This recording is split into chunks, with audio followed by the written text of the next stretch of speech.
Hey, deserving listeners, it's time to watch 90 Day Fiancé. My name is Dr. Kirk Honda. I'm a therapist and a professor, and I'm going to watch and react. Let's get to the show. Rice with shrimps. Good.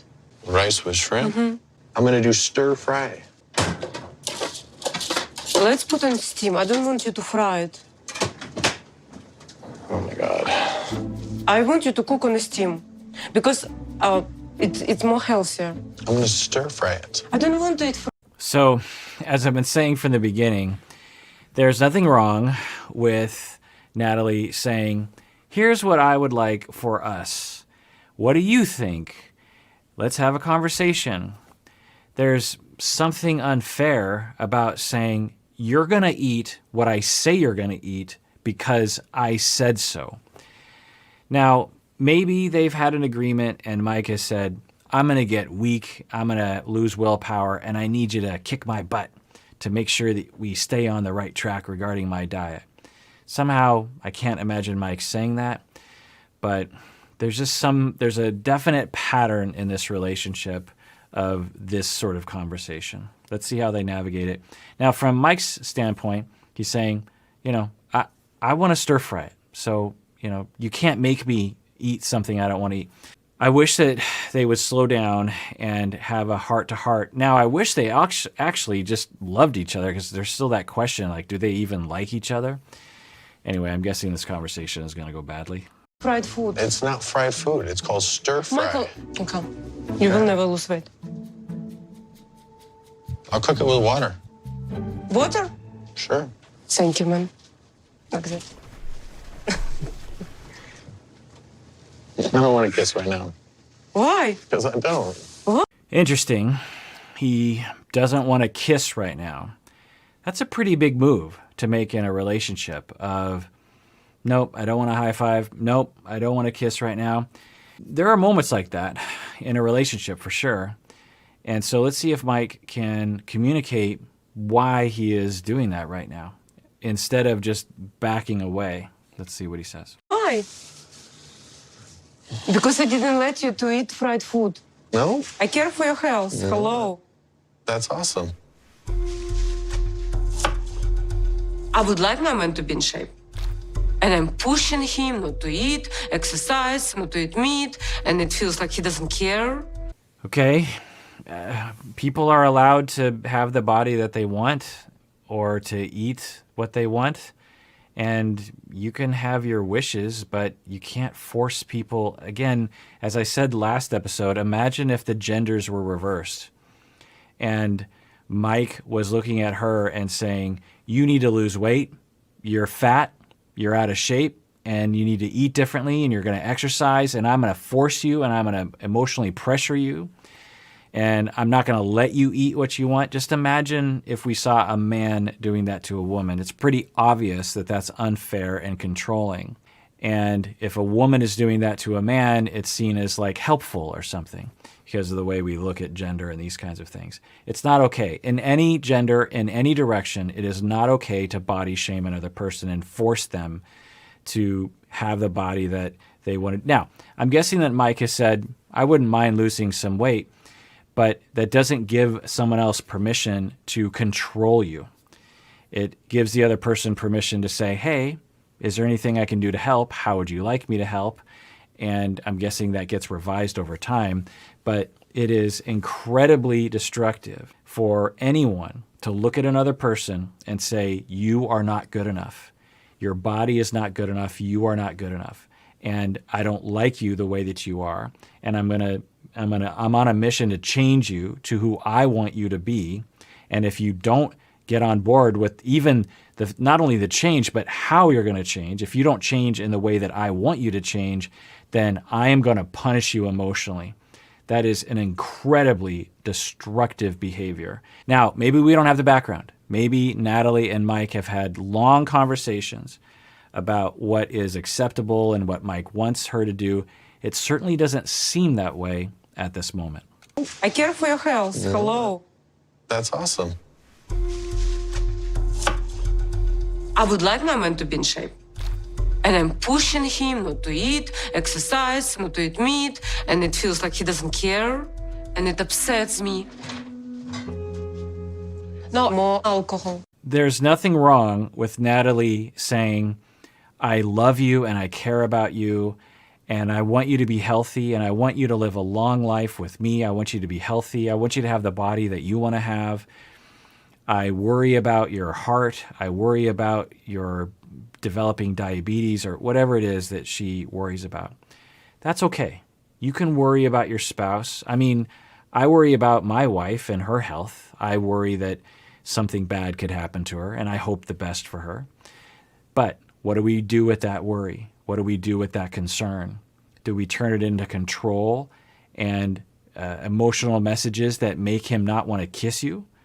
Or do we express that in a way that the other person you're on the same team, so that you can be on the same team? It doesn't appear that they've had those kinds of conversations. So it's unpleasant to watch.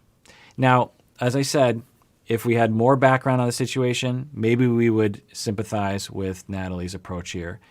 We just don't know because we're only given these little snippets of time. You're not drinking alcohol. Oh, yeah. Definitely having a beer today. I wish you could drink water. I wish you'd have a beer with me. I would like when I say, Michael, could you please don't do this, he would listen. But Mike is very stubborn man. Like all men are. When you lose 10 kilos, then we talk. All right, when you gain 10 kilos, we'll talk too. Yikes. So Mike is reciprocating, but this kind of talk is just, again, maybe if I understood the background, I would understand. But this kind of talk is just not okay. You lose 10 kilos and then we'll talk. Again, just imagine if your spouse said that to you. That, okay, I'm going to force you to eat something that you don't want to eat. I'm going to emotionally punish you for doing what you want to do. And I'm telling you right now that until you lose 20 pounds, I'm not going to talk to you. Just imagine if your spouse said that to you. Now, Mike is doing a wrong with a wrong, and he's saying it back to her. And this is what I was worried about, that because of their walls, they had a lot of distance and were never able to really bond after she came back, after she came to the States. There's a possibility that if they had properly bonded and took down their walls, which I think was possible for them to do, given that they had bonded before, that this conversation would have gone completely differently. I wonder if he is opposing her just because he's hurt and feels distant from her. I wonder if she is harping on him because she feels hurt about his distance from her. That if they had a love and a caring and a respect for each other that was ongoing and a warmth, that this conversation never would have happened. That she might say, oh, well, I'd rather do, steaming is more healthy. And he'd be like, yeah, well, I just want to stir fry. And she'd be like, well, okay. So it would not surprise me that this whole thing was fueled by something else, the distance, the hurt, the pain. That's just a guess. I was looking for ring today. Did you find the ring? It's in the safe. It's in the safe? Mm-hmm. Nope. No? Nope. So what made you decide to look for the ring all of a sudden? I mean, you didn't want it. Oh, I feel like I'm here a month and nothing changed. Mm-hmm. Great. They're finally going to open up and talk. I don't imagine it's going to go well, but at least they're going to get some things off of their chest. This is going to be great. I want to see the ring because I really loved it. Mm-hmm. Yeah, it made it real special for you. I feel like we don't respect for each other. I think what she means is, I don't think you have respect for me. That was an opportunity for Mike to tell her how he felt. From the beginning, he has been very avoidant of vulnerability. And we saw that in the last season as well. We haven't seen it as much this season because they've both been so avoidant. But anyway, so she just basically was vulnerable and handed that vulnerability over to him of, I really like that ring. And I was looking for that ring, and I was hoping that I could get that ring again. That's a pretty vulnerable thing for her to say. And then he says, yep, yeah, I put a lot into that ring. Now, there'd be nothing wrong with Mike saying something like, oh, well, we have a lot to talk about because when you threw that ring back at me, it really hurt. And I know you've already apologized, but I kind of feel like I need some more apologies and some more reassurances that you're not going to do that to me again, because I want to give you another ring, but I'm terrified you're going to throw it back in my face again. And let's talk about that. There'd be nothing wrong with Mike saying something like that. I'm guessing that's what's going on inside of them.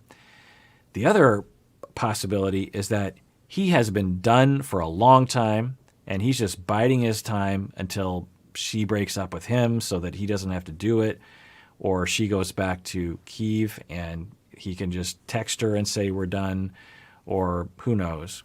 But this conversation could go so many other ways that I think they could actually relate to each other, because I think they're both good people. I think that they both have good thoughts for each other and love potentially for each other. And it just always seems to go in this very walled up way. Let's continue to watch this. Maybe one of them will manage to warm the other one up. There are some levels of respect, how I get used to be treated by my man. And I don't get it from you. That's how I felt when you gave me the ring back. Very disrespectful. So you pay me back. No, I'm not playing games here. I don't play games. He's saying he doesn't play games, but if he likes her, now if he doesn't like her, then yeah, you could say he's not really playing a game because he is actively expressing how he really feels about her, which he doesn't like her. But if he likes her, or at least if he wants to potentially see if they're good for each other, then he is sort of playing a potential game in that he is saying, I'm still angry about the ring thing, and I'm not gonna talk nice with you in this moment because I'm really angry about that. Or I'm going to actively punish you with the fact that the ring is not an option because of what you did to me. Until you apologize to me for what you did, I'm not going to go along with any discussion of a ring. Now, one could call that a game. Another person could call that recovery from the incursion of the ring being thrown back. So maybe that's what he means. But anyway, let's see what he says. This is great. This is much better than the other conversations they've had, because at least this conversation has the potential of being real and getting things off their chest. Is that what you're doing? I said what I feel. Now, she didn't really say what she feels. I'm guessing what she feels is, I would like reassurances that you like me and love me, and I feel very hurt. I'm guessing that's how she feels, but that's not what she said. What she said was, you don't respect me the way that I have learned to expect men to respect me. That's what she said. That is an expression of a corner of how she feels, but I think at the foundation of how she feels is she's scared, she's alone, she's hurt, she's confused, and she wants him to know that. So if I was there, I would try to get to that and help her to say that to him. Because I'm guessing if she were to say that, and then we would turn to him and say, like, do you care? We could actually get the two of them to care about each other. But let's continue watching. I feel like he's holding the end of the Ukrainian trip against me. It's true. He just paid me back, I feel like. Right. I think that that's definitely a possibility. In one way of looking at it, he's paying you back for what you did. Another way of looking at it is that he is waiting for her to express that she's very sorry and helped him to recover from that event. You know, one is a game and the other one is asking for an apology. Now, if he is wanting to recover, then he should explain that, of just like, look, we're talking about the ring. I just have to tell you, I have a lot of hurt feelings that I still feel about that moment, and I just need you to know that. And it's going to be hard for me to move forward until I understand from you that you understand how much that hurt in me, how devastating it was for me when you did that. Now, again, given Mike's traumas, I'm guessing he would never say anything like that. The mistake. I was very emotional, and I will be punished for that mistake. How much is your IQ in general at school was? Mine is high. I think 110. Yours? Don't know. Never took an IQ test. What? It's cool you don't take a Q test? All right. So, in the midst of this difficult conversation, she's asking him how smart he is. I'm guessing the implication from her is I'm smart and you're dumb. I don't know, but if that's what she's saying, yikes. But maybe she's just curious. Maybe she thinks he's a genius. Maybe that's what her message is. Let's watch. Have you ever been to museums at least once? Museums? Been to the Louvre with you? I took you there. Okay, where's this conversation going? She seems to be clearly saying he's uncultured and stupid. Maybe I'm misinterpreting it, but that seems to be the implication of what she's saying, which, if true, that's hurtful. You acted way different than now. Low class? What do you know about low class? I live in it now. Wow. Now, maybe this is a language barrier thing, but if an American said that to someone, yikes. Now, there are different classes that some people will own themselves. People will say that they're working class, or even they might say they're low class. But I don't think that Natalie is saying this in a caring way. I think she just wants to hurt him, I'm guessing. It's too bad to see.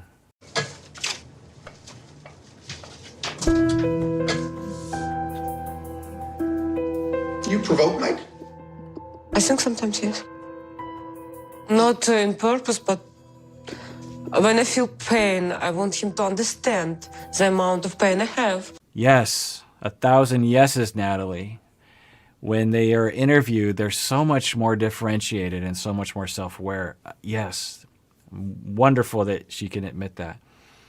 That when she's in so much pain, she wants the other person to feel the same feeling. We all do that. It's wonderful self-awareness. Yeah, that appears to be what's happening. By saying things or doing things, and it's like kind of circle, and I don't know how to break it. Tip to y'all on how to break it: get to know your feelings deep down, underneath the hostility, underneath the anger, to the hurt and the fear. That fundamental, it's usually worry of losing someone or hurt of rejection. That's almost always what's down there. Get to know that. Be non-shameful about it, because everyone has that. Go to therapy, obviously, to do this. And express it and say, I'm hurt, I'm confused, I'm afraid of losing you, I love you. You know, from Natalie, of just like, I want what we used to have, and I'm so hurt by the way that you treat me. It seems like you don't love me, it seems like you don't care about me. I don't know, maybe you do, but I feel so much pain, and I want to be with you, or at least I want to see if we're good together, but you're not letting me in, and I'm not letting you in, and there's just all this really bad thing. So I don't know what's, that vulnerability, that when we get there, then the other person is like, oh, I'm sorry, or at least they're given the opportunity to feel empathy and to care, and then to move in, and then the repairing begins. But the two of them have literally never done that. They've, and from my memory, never had a conversation like that before. The rice is done. We're almost Don't ready. touch me. We're You almost don't ready. respect me. And you're drunk. Oh my God, I'm scared of you. Whoa. Low-class drunk man. Whoa. How respectful. Whatever. You are so respectful, aren't you? Yes, I am. Yikes. A low-class drunk man. Don't touch me. Yeah. I'm guessing that for Natalie, she's a little bit more comfortable in this kind of space. I think for Mike, maybe even a long time ago, but probably definitely tonight, all 10 toes are out of the door at this point. That's just a guess that I'm going to put out there. I don't know, of course, but that would be my guess. It wouldn't be strange to conclude that, right, that for the both of them. Now, we want to credit Natalie for, in the interview, saying, when I'm in pain, I I often will hurt other people, and then it becomes a vicious cycle because I hurt them, and then they pull away from me, and then I'm in pain, and then I hurt them, and then they hurt me back, and I hurt them, and they hurt me back. I want to credit Natalie for sure for being able to admit that, because we haven't really heard Mike talk about what he trips on in terms of his relational issues, but it doesn't make it any better necessarily in the moment. But I will credit Natalie for having that awareness, which is good. And what I see is what Natalie is saying is Natalie is in tremendous pain right now. And Mike is in tremendous pain right now. The two of them, so much pain and trying not to act like it, because when you're in pain, we often erroneously feel that if we reveal our pain, we'll get hurt even more. But it's the opposite usually. When we reveal our pain, people see our pain and it triggers their natural empathy for us, and then they try to help us. So we're in pain, we cover up, and then people don't see our pain, and all they see is us being stubborn and a jerk face, and then they're hurt, and then they hurt us more, and it's just the vicious cycle. Stuff. Natalie, you talking And about this? it's not about you talking me. about this class. What class do you fit in? What are you doing? I You're don't on a try to- pedestal up here. Why do you put yourself on a pedestal? What makes you better than anyone else? You say everyone's low class and this and this. What makes everyone? you better? Tell me. everyone? You. What makes you Who, better everyone? than anyone? Michael, it's only you What and makes I. you high class? And we don't respect each other. If you don't respect me, it's terrible because Once you cross a certain threshold, there's no communication that's really constructive at this point. They're both just trying to attack each other. We've all been there before. It's tempting to look at a conversation like this and, try to figure out like what they're saying and what they mean by it. But really what's happening is they're going into their ammo box and they're just shooting the other person and trying to land stuff. And neither of them are really listening. They're not being influenced by each other. And it's just destructive conversations. So they're in that zone. The conversation started out like maybe there could have been some helpfulness, but now it's like all bets are off. I'm just going to attack the other person. It's sad to watch. we cannot communicate. That's all. I'm still trying to figure out this disrespectful part. I'm just trying to get to the bottom of stuff, and it's just, if it's not going nowhere, it's not getting nowhere, and I don't know what else to really do. Right. So I think that's where Mike is, and I think Natalie too, that they're done. And it's possible that they had only a shred of hope of this working out from the beginning anyway. So whatever shred of hope they had when Natalie came to the States, it appears that that chapter is done. But who knows? On this show, sometimes people make up, but we'll watch. You think you'll get back the ring? As of right now, we're not in a position of that. We don't respect each other. And it's obvious, I think. But I understand, like, I'm in country, I'm alone. All right, well, that does it for that episode of Psychology in Seattle. Everyone out there, please take care of yourself because you deserve it. You really, really do.